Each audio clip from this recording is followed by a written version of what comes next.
한번 말씀 제목 따라합시다. 말씀을 듣고 실천하는 방법. 말씀을 듣고 실천하는 방법. 예.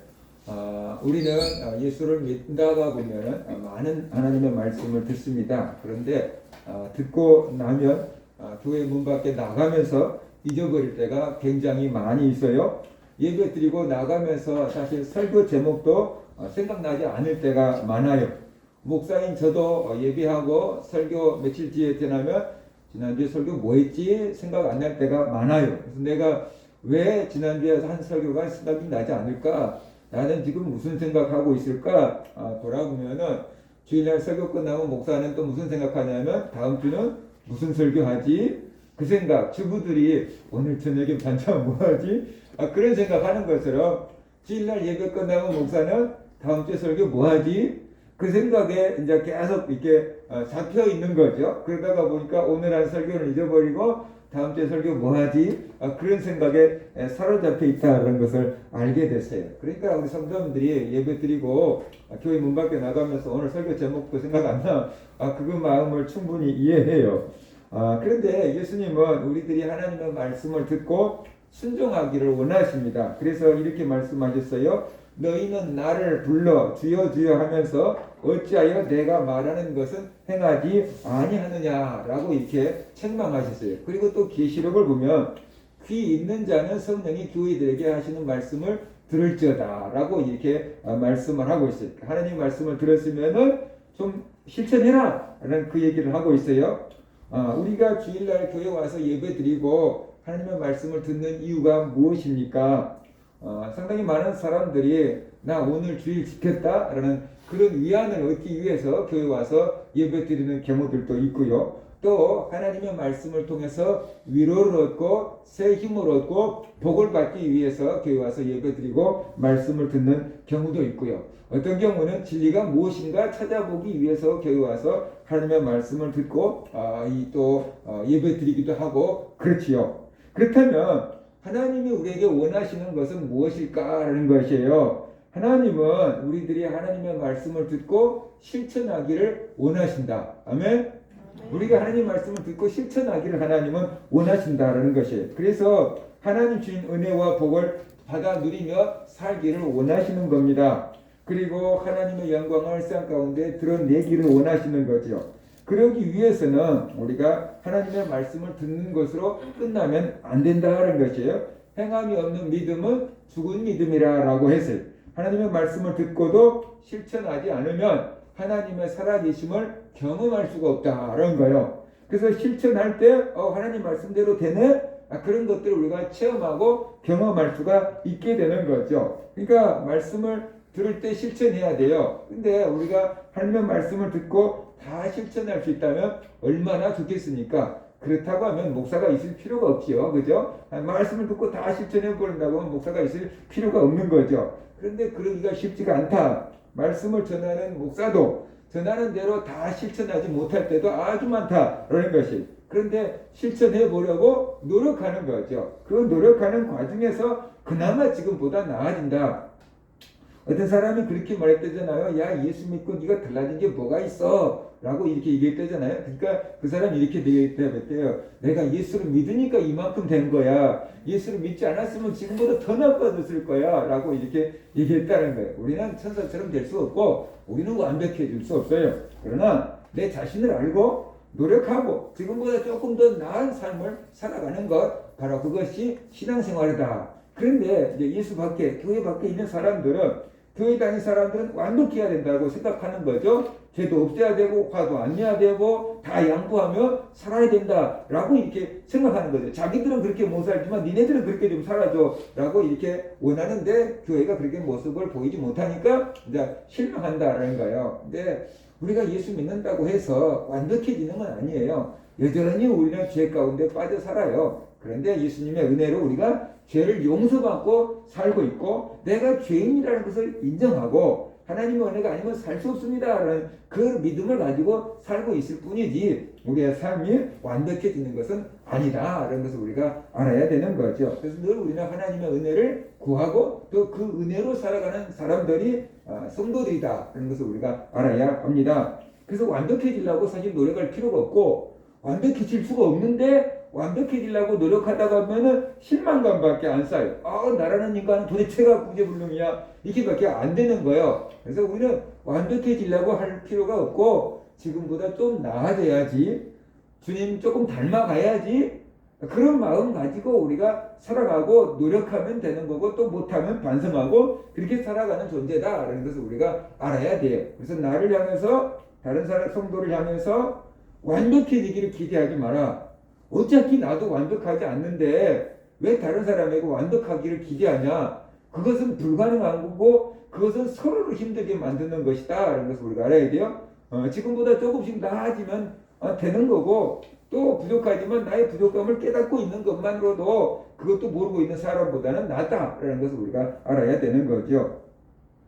예수님은 하나님의 말씀을 듣고 지키는 사람과 지키지 않는 사람의 차이를 오늘 본문을 통해서 말씀을 해주고 있어요. 그래서 예수님의 말씀을 듣고 행하는 사람은 집을 반석 위에 지은 사람처럼 지혜로운 사람이다.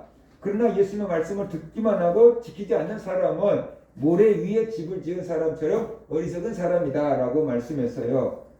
왜 그러는가? 바로 이 문제가 마지막 때 비가 오고 창수가 난다 그랬잖아요. 그 소리가 환란이 닥치고 핍박이 닥치고 어려움 닥치고 심판의 날을 맞이하면 그런 뜻이에요. 그러면은 결국 모래 위에 지은 집은 어떻게 돼요? 홍수가 나면 싹 쓸려가 버리고 없는데 반석 위에 기초를 두고 집을 지은 것들은 지은 집은 홍수가 나고 비가 와도 무너지지 않는다. 그러니까 환란이 오고 핍박이 오고 심판날이 와도 무너지지 않는다. 그래서 구원을 받는다라는 그 얘기를 지금 하고 있는 거죠. 그래서 지금 당장에는 편안할 때는 모래 위에 집을 지으나 반석 위에 집을 지으나 표가 나지 않겠지만 살다가 보면 힘들고 어려운 일을 만날 수 있고 결국 하나님의 심판대 앞에 서야 되잖아요. 그럴 때 모래 위에 집을 지은 사람은 다 무너져 버리고 심판받고 멸망당하지만 반석 위에 집을 지은 사람은 그때 이제 진가를 발휘해서 구원을 받게 된다라는 것이에요. 그러니까 누가 지혜로운 사람이냐? 세상이 볼 때는 짧은 시간에 후딱 모래 위에 집을 지어놓고 야, 일 끝났어 라고 하는 사람이 세상적으로는 지혜로운 사람이지만 하나님 앞에서 볼 때는 느리더라도 힘들더라도 반석 위에 집을 지은 사람, 앞으로 뭐 어떤 일이 닥쳐도 무너지지 않을 그렇게 튼튼한 집을 지은 사람이 지혜로운 사람이다 라고 말씀을 하고 있어요. 하나님의 말씀을 듣고 힘들지만 지키는 사람, 노력하는 사람, 그런 사람이 반석 위에 집을 지은 사람처럼 지혜로운 사람이다. 그러나 하나님의 말씀을 듣고 그래야지. 그러면서 또 잊어버리고 여전히 똑같이 살아간다 그러면은 그것은 어리석은 것이다 라고 말씀을 하고 있어요. 왜 우리가 하나님의 말씀을 듣고도 실천하지 못할까? 이렇게 생각해 봤어요. 사람마다 하나님의 말씀을 듣고도 실천하지 못한 이유는 굉장히 여러 가지가 있겠지만 그래도 우리가 하나님 말씀을 듣고도 실천하지 못한 이유가 뭘까? 몇 가지를 보면은 이런 것 같아요. 믿음이 없기 때문에 그래요. 내가 볼 때는 안 된 것 같고 내가 볼 때는 불가능한 것 같기 때문에 하나님의 말씀을 듣고도 순종하지 못할 때가 많이 있어요. 목사가 믿음이 있는 것 같지만 사실 또 어떨 때는 목사도 믿음이 없어요. 그래서 하나님이 하라고 하신 일을 안 될 것 같아요. 못할 것 같아요. 나는 못해요. 그리고 못할 때도 있어요. 그러니까 가나안 땅을 정탐하러 갔던 그 10명의 정탐꾼들 말이에요. 그들은 거인들을 보았어요. 그들에 비하면 자기가 너무 초라한 것을 보았어요. 우리가 저들을 어떻게 싸워서 이겨? 말도 안 되는 소리 싸우나 마나 우리가 지킬 뻔해. 그렇게 생각한 거죠. 그래서 애굽에 돌아가서 종살이 하면서라도 생명을 유지하는 게 낫습니다 라고 얘기했잖아요. 하나님이 자기들과 함께 계신다는 것을 믿지 못했어요. 그렇기 때문에 가나안 땅을 정복할 수 없고 가다가 보면 죽기 뻔하다라는 걸 생각을 했던 거죠. 하나님이 도와주실 거라는 믿음이 없었기 때문에 바로 하나님의 명령을 순종하지 못했던 거다라는 것이에요.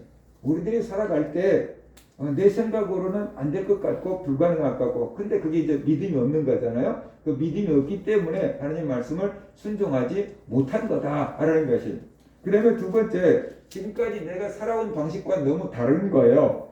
하나님의 방법과 세상 방법은 다르잖아요. 우리는 세상 방법에 익숙해져 있어요. 나면서부터 세상 방법에 익숙해져 있어요.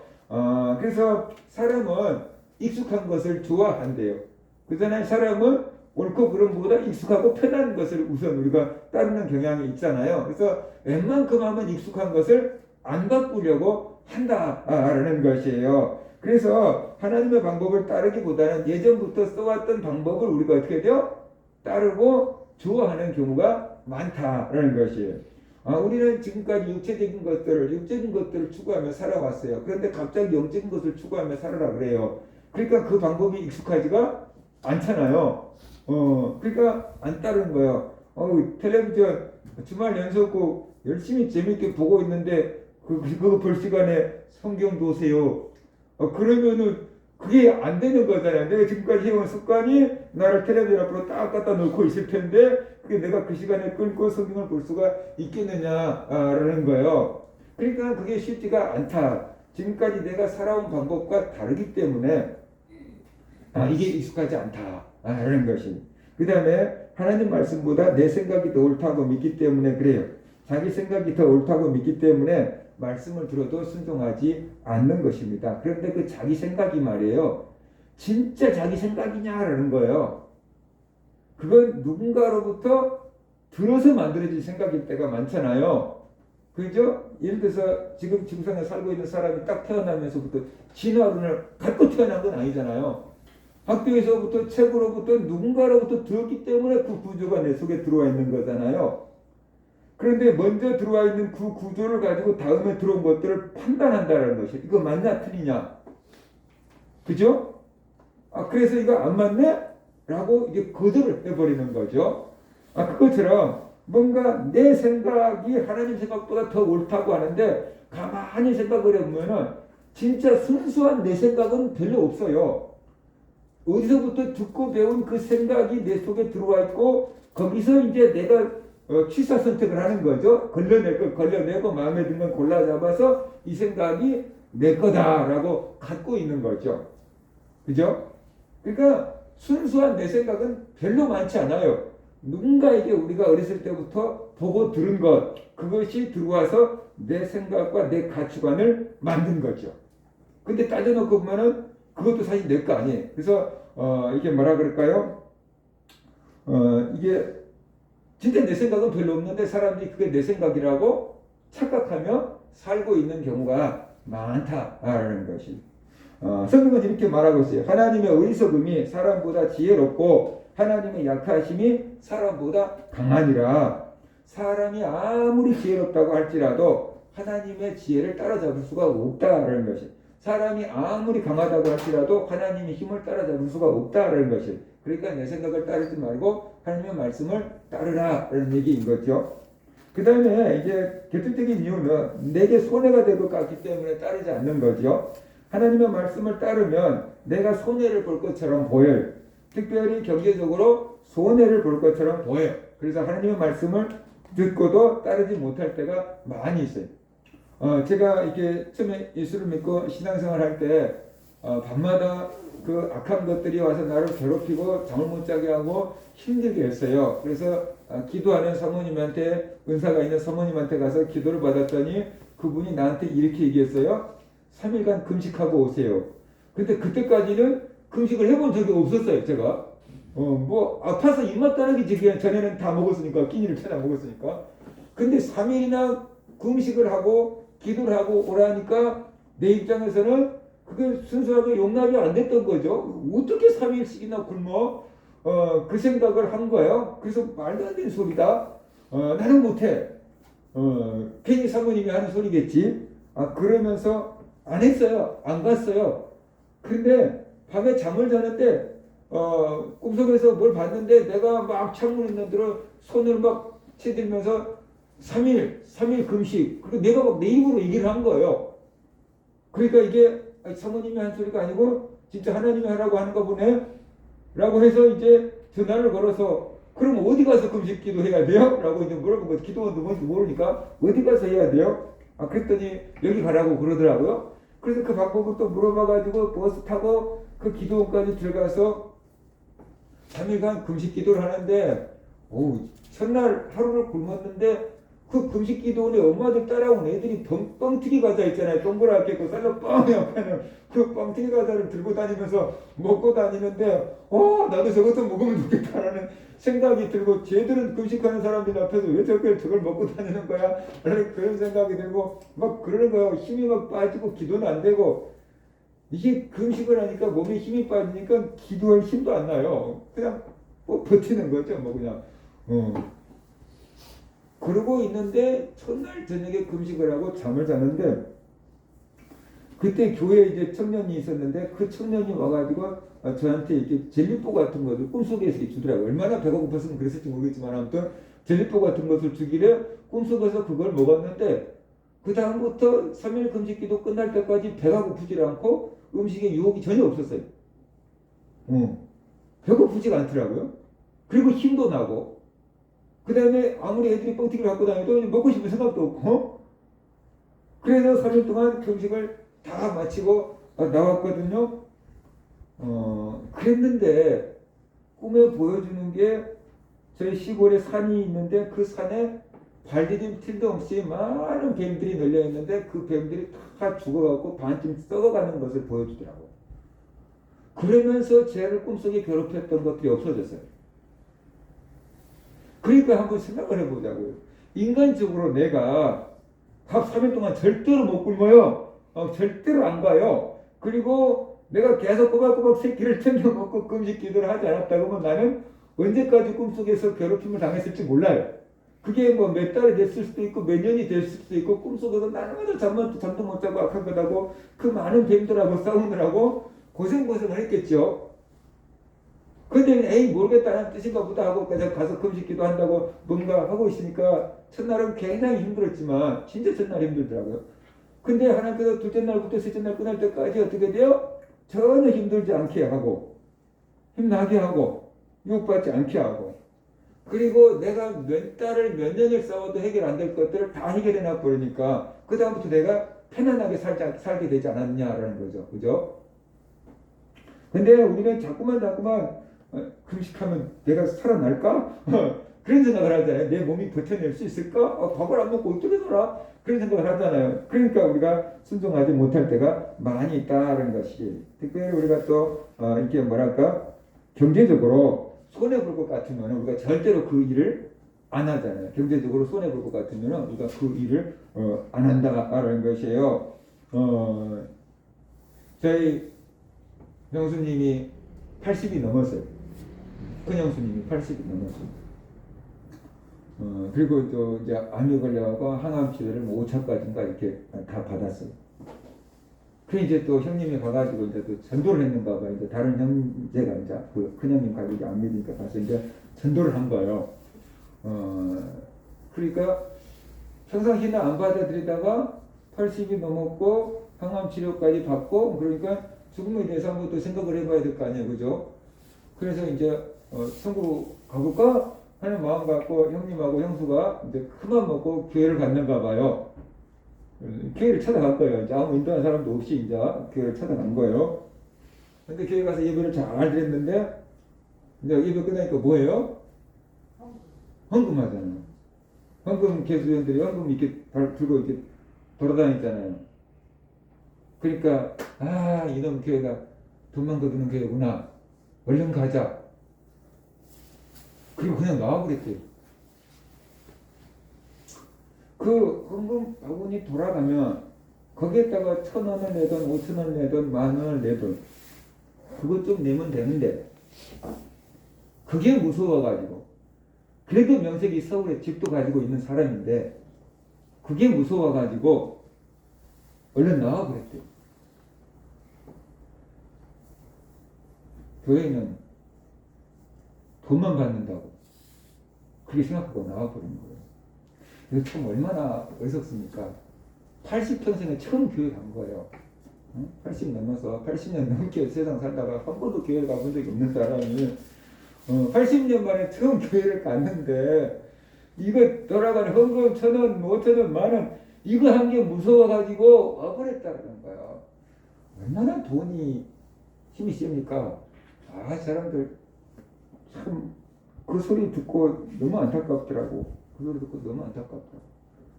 어떻게 못 살지도 않고 그만큼 사는 사람이 그 돈이 아까워서 도망쳐 왔을까? 참 너무 속상했어요. 마태복음 19장에 보면 부자 청년 얘기가 나오잖아요. 한 부자 청년이 예수님께 찾아와서 물었어요. 선생님이요, 내가 무슨 선한 일을 해야지 영생을 얻을 수 있습니까? 그래서 물었어요. 그랬더니 예수님께서 율법 지켜! 그랬거든요. 그랬더니 나는 어려서부터 율법을 다 지켰어요. 아직도 내가 부족한 거 있습니까? 라고 이렇게 물어봤어요. 아주 자신이 있는 거죠. 당당한 거죠. 아직도 내가 부족한 게 있습니까? 자기 생각에는 없다는 거예요. 근데 예수님이 딱 말씀하셨잖아요. 그래, 네 있는 소유를 다 팔아서 가난한 사람들에게 나눠주라. 그러면 하나님 앞에서 네가 큰 상을 받을 거다. 그리고 나를 따라와라. 내 제자가 되라. 이렇게 말씀하셨어요. 예수님의 제자가 될 수 있는 기회를 딱 준 거예요. 그러니까 이 사람이 그때부터 이제 고민하기 시작한 거예요. 재산을 다 팔아서 가난한 사람들에게 나눠주라 하니까 자기 재산이 작은 게 아니고 엄청 많거든요. 부자 청년이라고 했잖아요. 이 많은 재산을 어떻게 포기해? 생각하는 거예요. 재산을 포기할까? 예수님을 따를까? 아, 재산을 지킬까? 그러다가 결국 고민하면서 집으로 가버렸다 그러잖아요. 그 소리가 뭐겠어요? 예수님과 재물 중에 뭘 선택해버린 거예요? 재물을 선택해버린 거예요. 그래서 예수님이 제자가 되고 영생 얻는 길을 내버리고 고민하면서 집으로 돈 있는 대로 가버렸어요. 그 모습을 보고 예수님께서 부자가 천국에 들어가기가 얼마나 어려운지, 낙타가 바늘기로 들어가는 것보다 부자가 천국에 들어가는 게 더 어렵다 라고 이렇게 말씀을 하셨어요.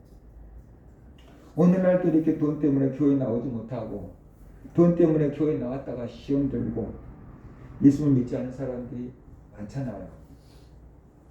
그들이 하나님 앞에 가서 심판을 탁 받게 되고 지옥에 딱 이렇게 지옥 이렇게 판결이 나면은 얼마나 놀라겠어요. 그렇죠? 그때 내가 교회 가서 예수를 믿었어야 되는데 헌금하는 게 무서워서 도망쳐 왔더니 이게 무슨 꼴이야. 그러지 않을까요? 참 무서운 거예요. 그죠? 코로나로 해서 우리가 온라인으로 예배를 드리잖아요. 근데 이제 어쩔 수 없는 상황에서 온라인으로 예배를 드렸는데 또 개중에 어떤 사람들은 그런 데는 거예요. 온라인으로 예배를 드리면 헌금 부담이 없다고. 그죠? 온라인으로 예배 드리는데 그 집까지 가고 헌금 주머니를 돌릴 수가 없는 거잖아요. 그래서 내가 하고 싶으면 계좌로 이체하고 안 하고 싶으면 안 하고, 그러니까 그게 온라인이 좋다고. 또 그것 때문에 이유 때문에 교회를 안 나오고 현장 예배를 안 나오고 온라인에 남아있는 성도도 조금 이렇게 다 그런 건 아니겠지만 그런 사람 몇 사람인데, 그게 이제 인간적인 지혜고 세상적인 지혜지요. 하나님 보시기에 지혜가 아니고. 제가 유튜브를 봤는데요. 그 유튜브 제목이 이거였어요. 저는 이 독서법으로 1년에 720억을 벌었습니다. 이해가 됩니까? 여러분, 독서법으로 1년에 72만 원을 벌었습니다. 그럴 수도 있겠지. 1년에 720을 벌었습니다. 뭘 했길래? 그렇게 생각되지 않겠어요? 1년에 뭐 7,200만 원을 벌었습니다. 대박이네? 그랬을 것 같은데, 이 사람 제목이 뭐냐면, 저는 이 독서법으로 1년에 720억을 벌었습니다. 라는 거예요. 다시 봐도 그래요. 1년에 720억을 벌었대요. 웬만한 중소기업보다 낫잖아요? 1년에 720억을 벌었다 그러면은, 근데 도대체 이 사람 뭔 어떻게 있길래 독서법으로 1년에 720억을 벌었다는 거야. 그리고 제가 들어봤어요. 그랬더니 그 사람 주장한 그거예요. 책을 왜 읽느냐라는 거예요. 지식을 쌓으려고 읽느냐? 많은 정보를 얻으려고 읽느냐? 그리고 또 소용없다라는 거예요. 결국 책을 읽고 그 책에 있는 내용을 자기가 살아내야 된다는 거죠. 그래야지 그게 돈이 된다. 그 자기는 많은 책을 읽으라고 하지 않고 읽은 책을 완전히 소화시켜서 내 걸로 만들어버리고 내가 그 책대로 살아버리면 된다. 그 얘기를 하고 있는데, 그 사람이 주로 하는 독서나 소설 같은 건 거의 읽지 않고 자기 개발서 정도로 읽는데요. 자기 개발서. 그래서 어떻게 살면 성공한다라는 그런 책들을 주로 읽는데, 수많은 사람들이 자기 개발서를 읽고 이러면 성공하는구나. 이러면 부자 되는구나. 이렇게 하고 넘어가 버린다는 거예요. 근데 자기는 그렇게 하지 않고 정말로 좋은 책을 몇 권 골라가지고 그 책에 있는 것을 다 자기가 습득하고 그대로 실천해서 사니까 그게 돈을 번다는 거예요. 자기가 변화되니까 돈을 번다는 거죠. 그래서 그 사람이 독서법이 자기가 비법을, 자기가 책 읽는 방법을 몇 가지로, 4가지를 이렇게 얘기를 했어요. 근데 첫 번째는 뭐냐 그러면 나는 이 책의 내용대로 살아내겠다라는 마음을 가지고 그 책을 보라는 거야. 책을 제대로 된 책을 하나 골라서 나는 이 책에 기록된 대로 살겠다라는 그런 다짐을 가지고 책을 보라고 있어요. 이게 어떤 책인가 한번 보자. 요즘에 인기 있는 책이니까 그렇게 보면은 결국 흥미거리로밖에 안 본다는 거예요. 그러니까 나는 이 책을 읽고 이 책에 기록된 대로 살겠다라는 그런 다짐을 가지고 그 책을 보라라고 얘기를 했어요. 이 마음가짐이 중요하다.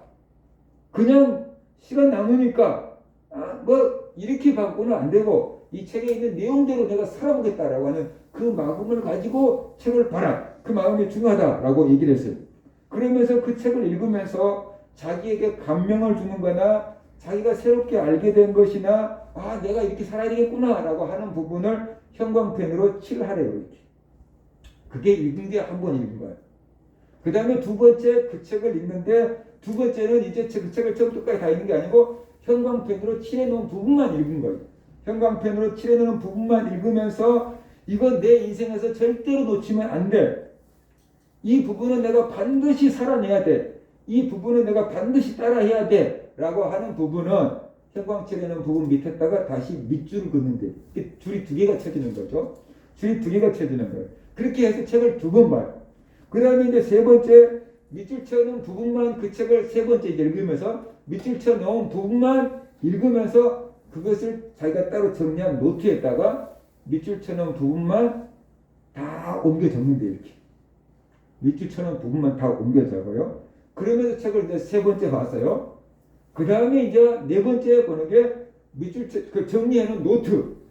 요 정리해놓은 노트를 이제 본다는 거예요. 그리고 두 번째 책 읽을 때는 첫 번째 책을 노트에 놓은 것을 다시 보고 그 다음에 두 번째 책 읽고 정리하고 또 그거 보고 세 번째 책을 읽으면 첫 번째 책, 두 번째 책 정리해 놓은 것을 또 복습하고 또 읽고 그렇게 해서 수시로 100권 정도 책을 읽으면서 정리해 놓으면 100권 읽은 내용이 자기가 꼭 지켜야 될 것들이 노트 한 권에 싹 다 들어온대요. 그것을 수시로 계속 읽으면서 내가 이렇게 살고 있는지 자기 자신을 점검해 보면서 이게 책을 그냥 읽고 끝나는 게 아니고 책에 있는 내용을 제가 그대로 살아낸대. 그러니까 자기 개발서를 그렇게 읽었으니까 자기가 얼마나 개발됐겠어요? 그래서 연 매출 720억을 올리고 있다라고 이렇게 얘기를 하고 있는 거예요. 여기저기 강연을 다니고 막 그러는 것 같아요. 연 매출 720억을 올린다라고 얘기를 하고 있어요. 제가 이 유튜브를 보면서 그래도 제가 목사잖아요. 그러니까 이런 생각을 한 거예요. 어떻게 하면 성도들이 하나님의 말씀을 듣고 실천할 수 있을까? 그 사람은 어떻게 하면 이 책을 읽고 이 책을 내 삶으로 옮길 수 있을까? 그것처럼 어떻게 하면 성도들이 하나님의 말씀을 듣고 그것을 실천할 수 있을까? 그 방법을 생각한 거죠. 우리 성도들이 어떻게 하면 하나님의 말씀을 듣고 실천할 수 있을까? 그래서 제가 제 나름대로 정리해 본 거, 특별히 새로울 것도 없지만 정리해 본 거, 여기 주보에다 옮겨 적어 놨어요. 주보에다가 말씀을 듣고 실천할 방법, 주보에다 가운데 이렇게 정리를 해놨는데, 이렇게 하면은 이 사람은 책을 읽을 때는 이렇게 하지만 원래 책을 읽는 게 아니고 이렇게 말씀을 듣는 거잖아요. 말씀을 듣고 어떻게 하면 우리가 그것을 실천해 볼 수 있을까? 그래서 지금보다 조금 더 나은 삶을 살아갈 수 있을까를 정리를 해봤어요. 바로 첫 번째가 뭐냐 그러면은 자세가 중요하잖아요. 그 사람도 내가 이 책을 통해서 뭐 지식을 쌓겠다라는 게 아니고 이 책에 있는 내용대로 살아보겠다라고 하는 마음을 가지고 읽으라고 했잖아요. 우리가 하나님의 말씀을 들을 때 이것이 내게 주신 하나님의 말씀이다라고 들어야 되는 거죠. 이것이 목사의 소리다라고 들어버리면은 그 말이 나에게 권위가 뚝 떨어지고 실천하겠다고 하는 마음의 동기가 잘 되지가 않지요. 근데 이것이 하나님이 나에게 주신 말씀이다 라고 할 때 성도들에게는 그 말씀이 권위가 있고 그 말씀대로 살아내려고 하는 마음의 동기부여가 된다는 것이에요. 그래서 내가 이 목사님의 설교를 듣고 사람의 말로 듣지 않고 누구의 말로 듣는다? 하나님의 말씀. 그것도 내게 주신 누구에게? 내게 주신 하나님의 말씀으로 듣는다. 그리고 이 말씀을 나는 따르겠다라고 하는 마음을 가지고 우리가 하나님의 말씀을 들어야 된다는 거죠. 여기 자세에서부터 이제 잘못되어 버리면 그 다음에 이게 쌓아 올라갈 수가 없는 거죠. 그러니까 이 목사가 설교한 말씀이 나에게 주신 하나님의 말씀, 오늘 나에게 주신 하나님의 말씀이다라고 이렇게 받아들이는 게 좋다는 거죠. 그것은 믿음으로 가능해요. 저거 목사 얘기지 무슨 하나님의 말씀이야? 저게 모든 성도들에게 주시는 거지 왜 나에게 주시는 거야? 라고 생각하면은 그렇게 생각해도 돼요. 그런데 문제는 뭐냐 그러면은 그래갖고 은혜 받기는 힘들다는 거죠. 목사님을 통해서 하나님께서 나에게 주신 말씀이다라는 것을 우리가 믿음으로 받아들일 때 그 말씀을 하나라도 놓치지 않으려고 애쓰게 되고 그 말씀의 권위를 인정하게 되고 그 말씀을 실천해 나가는 마음이 생기기 때문에 오늘 나에게 주신 하나님의 말씀이다 라는 그런 마음을 가지고 들으라 라는 것이, 그 다음에 두 번째 원래 말씀을 듣고 깨달은 것을 적으라 라는 것이죠. 내가 이렇게 깨달은 게 있어야 되는 거예요. 교회를 오래 다닌 사람들은 주보 딱 오면 교회 받잖아요. 주보 받아가지고 본문 딱 보고 제목 딱 보면 오늘 목사님 또 설교할 게 또 난 뭔 설교 할 것이 다 할 것 같아. 이게 되잖아요. 교회를 오래 다녔으면 그죠? 오늘 설교 제목 보면 그 말씀 듣고 실천하라는 거구만. 이거 뻔하잖아요. 벌써 계산 다 나와. 내가 뭐 예수를 뭐 3, 40년 믿은 거 아닙니까? 그러니까 오늘 목사님 설교 이런 거 하겠구만. 나하고는 관심 없는 얘기, 늘 하던 목사님 얘기, 뭐 그러면서 뭐 예화까지도 몇 번씩 들어본 얘기, 이렇게 생각하고 그냥 마음 딱 닫고 그냥 시간 나가라, 오늘 주일은 지킨다. 이렇게 있을 수 있고 빨리 끝내주는 게 은혜고 복음이다 라고 생각하고 있을 수 있잖아요. 근데 그 말씀 속에서 오늘 새롭게 깨달은 게 뭐가 있는가? 그거 하나라도 찾아보는 거죠. 목사님이 30분, 40분, 50분 설교하는데 그 중에서 새로운 게 하나라도 뭐가 있는가? 내가 놓친 게 뭐가 있는가? 깨달은 게 뭐가 있는가를 우리가 한번 생각을 해보는 것이지요. 그래서 바로 자기가 깨닫는 것을 적어보는 거예요. 오늘 내가 설교를 통해서 깨달은 것이 무엇인가 한번 찾아보고 적어보는 겁니다. 그 다음에 세 번째, 오늘 주신 하나님의 약속은 무엇인가? 이게 찾아봐야 돼요. 하나님의 약속. 오늘 말씀 중에 하나님이 하실 일이 있고 내가 할 일이 있어요.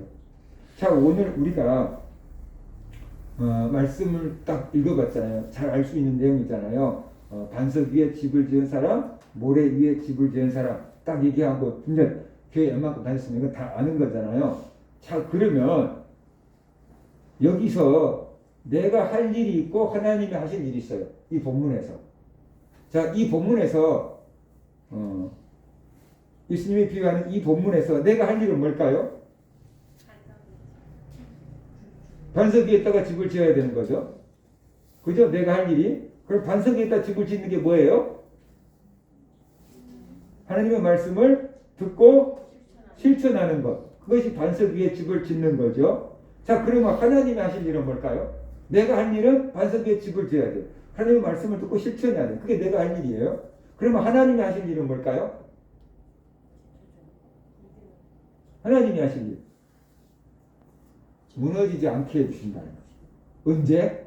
비가 오고 상수가 날 때, 하나님의 심판 때 무너지지 않게 해주신다. 그 다시 말하면 구원을 해준다는 거예요.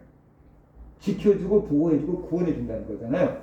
그게 하나님이 하신 약속이잖아요. 그죠? 기독교의 믿음이란 하나님의 약속을 믿는 것이에요.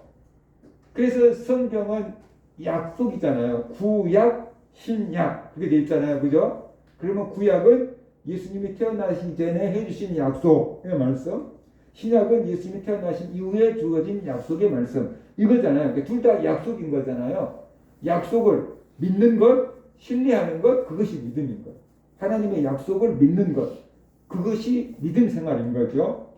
그래서 우리는 하나님의 약속을 믿어야 돼요. 그러려고 한다면 오늘 하나님이 나에게 해주신 약속이 뭔가를 알아야 되잖아요. 하나님의 약속을 믿으려면 하나님이 나에게 해주신 약속이 뭔지를 알아야 되잖아요. 알아야지 믿을 거 아니에요. 그래서 오늘 본문을 통해서 하나님 나에게 주신 약속은 뭐라고요? 내가 너를 지켜준다, 보호해준다, 구원해준다는 거예요. 어떻게 하면? 우리가 반석 위에다가 집을 지으면, 하나님 말씀을 듣고 실천하면, 그러니까 반대로 하나님 말씀을 듣고 우리가 실천하지 않으면 하나님이 지켜주고 보호해주고 구원해줄 의무가 없는 거예요. 우리가 하나님의 말씀을 듣고 지킬 때 하나님은 우리를 지켜주고 보호해주고 구원해줄 의무가 있는 거예요. 왜? 자기가 약속했으니까. 그 약속을 지키는 거죠. 그래서 우리는 늘 막 이렇게 변동이 심해요. 기분에 따라서 막 감정에 따라서 막 변동이 심해요. 금방 하나님 좋았습니다. 감사합니다. 했다가 금방 하나님 싫어요. 그럴 수 있어요. 우리는. 그러니까 우리를 믿을 게 못 되고 변함없으신 하나님을 믿어야 돼. 그러려 그러면 우리가 하나님의 약속을 붙잡아야 되잖아요. 그죠? 하나님의 약속을 붙잡아야 돼요. 그래서 오늘 내가 붙잡을 하나님의 말씀, 약속은 뭔가? 오늘 내게 주신 하나님의 약속은 무엇인가를 우리가 기억을 해야 되는 거죠. 그걸 붙잡고 믿어야 되는 거니까. 그래서 바로 하나님의 말씀을 듣고 내가 정말 하나님이 하신 약속이 무엇인가를 이거 적어야 돼요. 오늘 이 본문을 통해서 하나님이 나에게 주신 약속이 뭔가 이걸 찾아보는 거죠. 하나님 나에게 주신 내가 이렇게 하면 하나님 뭘 해준다고 했지? 그거죠. 그걸 찾아봐야 돼요. 그래서 그걸 적어야 돼요. 그리고 그걸 기대하면 되는 거잖아요. 그죠? 그 다음에 네 번째로 그러면 내가 할 일은 무엇인가? 내가 할 일. 어떤 사람은 하나님의 약속만 붙잡고 자기가 할 일은 하지 않는 경우가 있어요. 그런데 성경을 보면 대부분의 경우 하나님의 약속이 딱 있으면은 그 약속을 믿고 우리들이 해야 될 일이 딱 기록되어 있는 거예요. 내가 네 부모를 공경하라. 그럼 어떻게 돼요? 네가 땅에서 장수하리라. 저도 그 얘기 듣고 그러면 효자가 다 장수해? 불효자는 다 빨리 죽어? 그렇게 생각해 본 적 있어요. 그죠? 그러면 여러분 주변에 효자가 장수하고 불효자가 빨리 죽어 그게 맞습니까? 그럴 수도 있지만 아닌 사람도 있잖아요. 그죠? 뭐 하나님 말씀 안 받는 것 같아. 그런 생각이 들었거든요. 근데 이게 모세가 누구에게 주신 거예요? 이스라엘 백성들에게 주신 약속이잖아요. 너희가 부모에게 효도하면 땅에서 장수하리라. 그게 우리 생각이 아닌 것 같아요. 이거예요. 이스라엘 백성들이 부모를 공경하면 그 소리가 뭐냐면 하나님의 말씀을 듣고 그 권위를 인정해서 부모를 존경하면 가나안 땅에서 장수한다. 가나안 땅 뺏기지 않고 너희가 오랫동안 살 거다라는 거예요. 그런데 이스라엘 백성들이 하나님을 떠나니까 어떻게 돼요? 부모도 공경하는 것도 버려버리니까 우상 숭배하고 막 그러잖아요. 부모들의 신앙 다 버려버리고 우상 숭배하고 그러잖아요. 그러니까 이스라엘 백성들이 이방 나라에 때 나라를 빼앗기고 포로로 끌려가서 그 가나안 땅에서 오래 살지 못해요. 오래 살지 못한다고. 근데 이스라엘 백성들이 하나님 말씀을 존경하고 자기 조상들의 믿음을 그대로 지키고 우상을 숭배하지 않았다면 가나안 땅에서 오래 살았을 거예요. 이것이 부모를 공경하면 장수한다는 뜻이. 자, 그래서 우리는 성경을 보면은 하나님의 약속이 있고 우리가 해야 될 일이 있다. 근데 좀 어린 성도들은 내가 해야 될 일은 생각하지 않고 하나님의 약속만 붙잡고 살아요. 하나님 복 주신다고 했잖아요. 하나님 복 주신다고 했잖아요. 왜 복 안 줘요? 이렇게 되는 거예요. 근데 좀 성숙한 성도들은 내가 할 일이 무엇인가를 생각하고 내가 할 일을 하게 되는 거예요. 간단하게 얘기하면 이렇게 될게요. 너희가 내 이름으로 구한 것은 내가 다 시행하리라 그랬잖아요. 자, 그러면은 그 속에서 예수님이 해야 될 일은 뭐예요? 너희가 내 이름으로 구하면 내가 다 시행하리라 그랬어요. 그러면 예수님이 하신 일은 뭐예요? 내가 기도한 것을 들어주고 응답해 주는 것. 그것이 예수님이 하실 일이에요. 그죠? 그러면 내가 할 일은 뭐예요? 기도하는 것. 그거 내가 할 일이죠. 그죠? 내가 기도하면, 예수님의 약속을 믿고 내가 기도하면 예수님은 어떻게 돼요? 내 기도를 응답해 주겠다라는 거잖아요. 그러니까 내가 할 일은 기도할 일이고 예수님이 하실 일은 응답하실 일이요. 근데 내가 기도를 하지 않아. 그러면 예수님이 응답을 해 주실까 안 해 주실까? 안 해 주신다 해도 우리가 할 말이 없는 거예요. 그죠? 그거는 하나님의 약속을 믿을 때는 내가 반드시 너에게 복 주리라. 복 주세요. 이렇게 할 게 아니고 어떻게 하면 복을 주겠다라고 말씀하신 거잖아요. 그죠? 그래서 내가 할 일을 하고 그 다음에 하나님은 하나님 하실 일을 하는 거예요. 그러니까 하나님의 약속을 찾아보고 그 다음에 내가 할 일도 찾아야 돼요. 내가 할 일을 해야 돼요. 그런데 어떤 경우는 내가 할 일은 전혀 하지 않으면서 하나님이 하실 일만 해라는 거예요. 왜 안 해주시냐라는 거예요. 그게 좀 이상한 거잖아요. 기도하면 응답해 줄게. 그런데 기도 안 하면서 자꾸만 왜 응답 안 해주냐고만 하면은 왜 나를 힘들게 하냐고만 하면은 그건 이상한 거잖아요. 하나님을 사랑하라 그랬잖아요. 그리고 하나님도 우리를 사랑할 거라 그랬잖아요. 근데 우리가 세상을 사랑하면서 하나님 왜 나 사랑 안 해요? 그럼 그건 이상한 거잖아요. 그래서 말씀을 통해서 말씀을 들을 때 하나님이 나에게 준 약속이 뭔가를 찾아보고 그 적는 거예요. 하나님 나에게 준 약속이 뭔가 적어보고. 그러면 내가 그 약속을 믿고 내가 해야 될 일은 뭔가? 그 약속을 믿고 내가 해야 될 일은 뭔가? 그죠? 그래서 여러분도 다 사회적인 약속 가운데 살아가요. 예를 들어서 여러분이 한 달 동안 회사에 나와서 일하라라는 거예요. 그럼 여러분이 할 일은 한 달 동안 회사에 가서 일하는 거예요. 정해진 시간에. 그럼 회사는 여러분에게 약속한 대로 뭘 줘야 돼요? 월급을 줘야 되는 거예요. 그죠? 근데 내가 한 달 동안 일도 안 하면서 월급 주세요. 무단 개편해놓고 월급 주세요. 그러면 그거 이상한 거잖아요. 그냥 너 잘렸어. 그럴 거 아니에요. 그러니까 회사와 나와 처음에 들어갈 때 계약이 맺어질 거 아니에요. 너 연봉 얼마 주겠다. 근데 근무 시간은 이렇게 돼. 이게 될 거 아니에요? 그러고 알았습니다 하고 이제 계약이 맺어진 거죠. 그러면 나는 그 시간에 가서 거기서 원하는 일을 해야 되는 거고 회사는 나에게 약속한 대로 연봉을 줘야 되는 거잖아요. 근데 내가 할 일을 하지 않으면서 연봉만 주세요. 그러면 좀 이게 이상한 거예요. 약속이 아닌 거예요, 이게. 그처럼 하나님과 우리와 약속을 한 거잖아요. 내가 이렇게 해? 그럼 내가 이렇게 해줄게, 그거. 그럼 우리는 내가 할 일을 하는 거예요. 근데 왜 하냐? 내가 이렇게 하면은 하나님께서 이렇게 해줄 것을 믿고 하는 거예요. 내가 한 달간 열심히 일하면 회사에서 월급을 넣어줄 거야. 믿고 하는 거죠. 근데 우리 회사가 부도가 나한테 이래도 월급을 줄지 안 줄지 모른대. 이렇게 되면은 힘이 나겠어요? 안 나겠어요? 일해도 엄청 불안하겠죠. 그죠?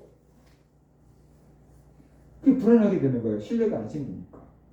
그래서 우리가 하나님을 믿을 때, 내가 기도하면 응답해 주신다 그랬어. 내가 분명히 기도하면 하나님께서 장세의 복을 주신다 그랬어. 그런 약속을 하나님을 사랑하면 하나님도 나를 사랑하신다고 했어. 내가 할 일을 하면서 하나님의 약속을 믿으면서 하는 거예요. 하나님 주신 보상을 바라보면서 하는 거예요. 그것이 믿음인 거예요. 그래서 내가 할 일이 무엇인가를 깨닫고 그것을 실천하면서 살아가는 것, 그것이 믿음 생활이다라는 것이에요. 그리고 이제 다섯 번째로 내가 결심한 것, 나 이제부터 기도하면 응답해 준다고 했으니까 기도할 거야. 나 하나님 말씀 지키고 순종하면서 따르면서 살아가면 하나님께서 지켜주고 보호해주고 구원해 준다고 했으니까 이제 하나님 말씀을 듣고 실천하며 살 거야. 그런 결단들이 셀 거 아니에요. 그죠? 그것을 성도들과 나누는 거죠. 작심삼일이라는 말 있잖아요. 결심을 하지만 3일을 못 간다라는 거죠. 근데 새해 들어서 나 금년에 술을 끊어볼 거야. 나 금년에 담배를 끊어볼 거야. 이렇게 말한 사람들은 아마 작심삼일이라는 말이 정말로 얼마나 명언인지 알 거예요. 그게 마음먹은 대로 쉽지 않고 며칠 못 가도 또 하게 되는 경우들을 발견하게 되니까 그 말이 얼마나 명언인지 알게 될 거예요. 성도들은 나 새해가 되면 금년에 성경을 한번 읽어볼 거야. 그런 결심들을 많이 해요. 근데 그게 지킨 사람도 있지만 지키지 못한 사람도 굉장히 많다라는 것을 우리가 알아야 돼요. 그만큼 우리가 마음으로 결심한 것을 지키는 게 어렵다라는 거예요. 근데 우리만 그런 게 아니고 다 그래요. 베드로가 그랬잖아요. 내가 죽는 한이 있어도 절대로 주를 부인하지 않겠습니다. 근데 사실 하루를 못 버텼어요. 저녁 먹을 때 그 얘기하고 저녁 때 예수님 팔아먹어서 도망갔으니까.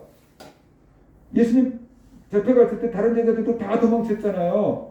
그러니까 베드로와 다른 제자들 죽는 한이 있어도 예수님 부인하지 않는다고 했는데 하루를 잊지 약속을 못 지켰으니까 작심삼일이 아니고 작심일일도 못 갔어요. 이게 이제 사람들인 거지요. 그런데 심리학적으로 보면은요, 나 이거 할 거야, 저거 할 거야, 새 결심들 있잖아요. 근데 그것을 말하지 않고 자기 혼자 결심한 것과 가까운 사람들에게 이렇게 얘기해 놓은 것과 어느 것이 더 잘 지켜지냐, 심리학적으로 딱 계산해 보니까 내 결심을 다른 사람들에게 얘기할 때 훨씬 더 잘 지킨다는 거예요. 왜 그런가? 내가 다른 사람들에게 나 금년에 뭐 해볼 거야 라고 하는 다짐을 얘기할 때부터 내 마음이 벌써 그만큼 확신이 있으니까 하는 것이고, 그 다음에 다른 사람들한테 말했으니까 책임을 져야지. 그런 의식이 작동되니까 또 지켜가고, 그 다음에 저 사람이 나를 지켜보겠지? 이런 생각이 드니까 훨씬 더 그 약속을 잘 지켜간대요. 그래서 오늘 설교 말씀을 듣고 나 이런 결심했어. 하지만 나가면서 까마득하게 잊어버리고 갈 수 있다고 말해요.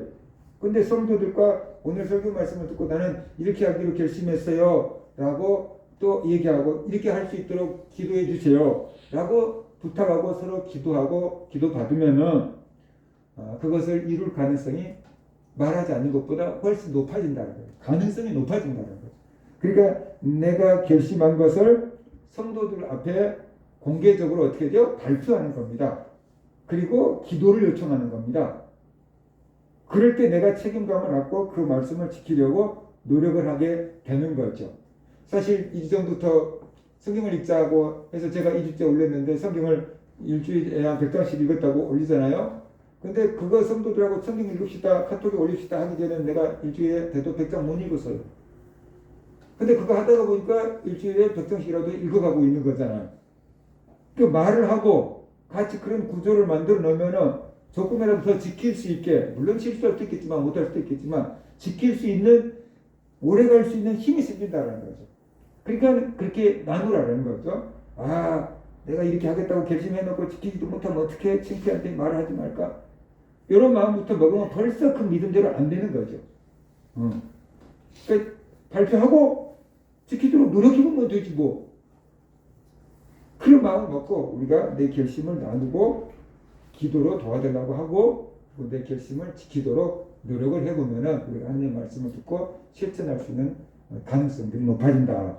그 다음에 너무 복잡하면 안 돼요. 결단이 간단해야 돼요. 그래야지 생각할 수 있어요. 일주일 동안 말씀을 실천하는 건데 실천해 보려고 하면은요 너무 복잡하면 안 돼요. 간단할수록 좋아요. 그래서 하나님이 지금도 나와 함께 계신다. 저는 그거 계속 하고 있어요. 하나님이 지금도 나와 함께 계신다. 그래서 간단한 영어로 만들어서 나는 말씀을 따른다. 뭐 기도를 한다. 성경을 읽는다. 뭐 이런 식으로 간단하게 만들어 가지고 그것을 지켜야 돼. 너무 복잡하게 만들면 안 되고 간단하게 만들어서 일주일 동안 실천해 보는 것입니다. 근데 실천을 해보려고 하면 몸이 움직이기 전에 반드시 머리에서 기억을 해야 돼요. 익숙해진 건 몸이 알아서 해요. 근데 익숙해지지 않는 것은 머리로 기억을 해야지 그나마 하게 되는 거잖아요. 그러니까 이번 주에 내 결단이 뭔가를 생각해야 돼요. 이번 주에 내 결단이 뭐지? 라는 것을 가끔씩 생각해 놓으면 이거였지? 그럼 이렇게 해봐야지? 라고 하면서 그 다음부터 조금이라도 실천할 수 있게 되니까 그것을 기억하는 것만큼 실천의 힘이 커져요. 내가 이번 주에 결심한 게 뭔가를 자꾸만 기억을 해봐야 되는 거예요. 어떤 사람들은 핸드폰으로 알람을 다 만들어 놓고 때리고 보면 약 먹는 시간. 근데 치매 같은 거 오신 분들은 이 시간 있고 먹었는데도 안 먹어도 또 먹고 막 약을 한 번 안 먹는 것도 문제지만 먹었는데도 안 먹어도 또 먹고 그러면은 과다 복용하면 그것도 문제잖아요. 그러니까 알람으로 이렇게 올려놓고 약 먹는 시간 그런 것처럼 알람 맞춰놓고 이번 주 결단 이 생각을 해보면 그럴 수도 있겠죠.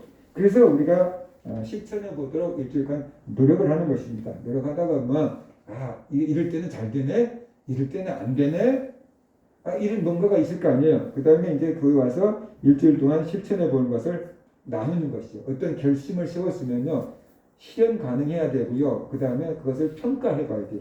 그것이 됐는지 안 됐는지 평가해 봐야 돼요. 일주일 동안 내가 성경을 읽겠다, 기도를 하겠다, 하나님이 나와 함께 하심을 시인하겠다, 그런 결단을 했는데 내가 해보니까 이렇고 또 해보니까 이게 어렵고 그래서 이렇게 바꿨고 해보니까 이런 게 좋았고 그런 것들을 우리가 어떻게 돼요?